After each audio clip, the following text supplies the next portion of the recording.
Hello বন্ধুরা, ব্রাজিলের ভবিষ্যৎ নতুন প্রজন্মের সোনালী অধ্যায়। ব্রাজিল মানেই সাম্বা ফুটবল, জাদুকরী ড্রিবল আর বিশ্বজয়ের স্বপ্ন। পেলে দিয়ে শুরু, জিগো, রোনালদিনহো, নেইমার। এই ধারাবাহিকতার পর প্রশ্ন একটাই, এরপর কে হতে পারে? উত্তরটা লুকিয়ে আছে পাঁচজন তরুণ প্রতিভার মাঝে: গাব্রিয়াল মেক, জোয়ান পাবলো, ঢেল, জি লুকাস এবং এডওয়ার্ডো কানসিকাও। গাব্রিয়াল মেক, রক্ষণ থেকে নেতৃত্ব।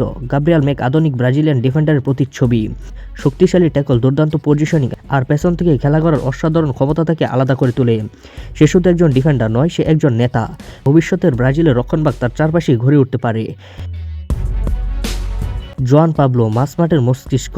জোয়ান পাবলো হলো সেই প্লেয়ার যে ম্যাচের গতি নিয়ন্ত্রণ করে। ছোট পাশে খেলা ঘোরানো, লম্বা পাশে আক্রমণ তৈরি এবং চাপের মুহূর্তে শান্ত থাকা, সবই তার শক্তি। অনেকেই তাকে নতুন জেনারেশনের জাবি বলে ডাকতে শুরু করেছে। ব্রাজিলের মিডফিল্ডে সে হতে পারে ভারসাম্যের চাবিকাঠি।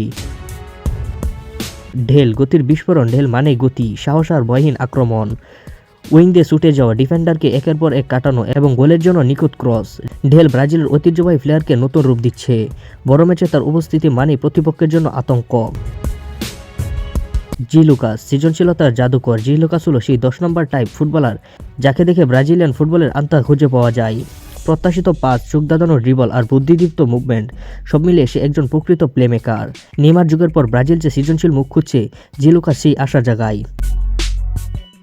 এডওয়ার্ডো কানসিকাও, ভবিষ্যতের গোল মেশিন। একজন স্ট্রাইকার যাকে একবার সুযোগ দিলে ভুল করে না। এডওয়ার্ডো কানসিকাও ঠিক তেমনই। বক্সের ভেতরে তার মুভমেন্ট, দুই পায়ের শট নেওয়ার ক্ষমতা এবং হেডিং ক্ষমতা তাকে ভবিষ্যতের নাম্বার 9 বানাতে পারে। ব্রাজিলের গোলের খরা কাটানোর দায়িত্ব তার কাঁধেই পড়তে পারে। শেষ কথা, এই পাঁচজন শুধু আলাদা আলাদা প্রতিভা নয়, একসাথে তারা ব্রাজিলের ভবিষ্যতের রূপরেখা। রক্ষণে গাব্রিয়াল মেক, মাঝমাঠে জোয়ান পাবলো, উইংয়ে ঢেল, সৃজনশীলতায় জি লুকাস এবং গোলের দায়িত্বে এডওয়ার্ডো কানসিকাও। এই কম্বিনেশন হতে পারে আগামী বিশ্বকাপের স্বপ্নের ব্রাজিল। সাম্বা ফুটবল ফিরে এসেছে, ভবিষ্যৎ ইতিমধ্যেই দরজায় করার আসছে। তো আপনারা কি মনে করেন, এদেরকে যদি 26-এর স্কোয়াডে নেওয়া হয় তাহলে কেমন হয়? কমেন্ট করে জানাতে ভুলবেন না এবং অবশ্যই আমাদের চ্যানেলটিকে সাবস্ক্রাইব করে ভিডিওতে একটি লাইক করে যাবেন। তো সবাই ভালো থাকেন, সুস্থ থাকেন, আল্লাহ হাফিজ।